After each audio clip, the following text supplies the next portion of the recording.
একটা বিড়াল তার নিজের বাগান থেকে তাজা শাকসবজি তুলে আনলো। তারপর সে ভালোভাবে সবগুলো পরিষ্কার পানি দিয়ে ধুয়ে নিল।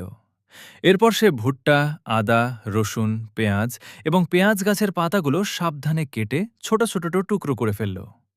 প্রতিটি উপাদান সে খুব যত্ন করে প্রস্তুত করল। তারপর বিড়ালটি আগুন জ্বালিয়ে চুলা প্রস্তুত করল। চুলার উপর একটি কড়াই বসিয়ে তেল দিল। উত্তপ্ত তেলের মধ্যে সে কিছু বরফও ঢেলে দিল, যাতে একটা অদ্ভুত ফুটন্ত মিশ্রণ তৈরি হল। ঠিক তখনই সে 1 কেজি গরুর মাংস সেই তেলের মধ্যে দিয়ে দিল।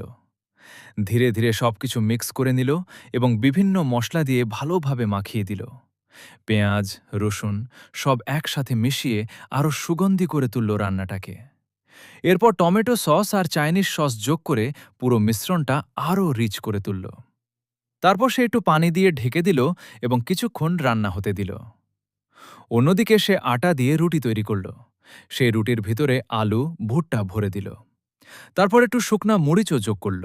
আর সবশেষে আবার আটা দিয়ে সুন্দর করে ঢেকে দিল। সবকিছু শেষে রুটিগুলো ভালোভাবে রান্না করে নিল।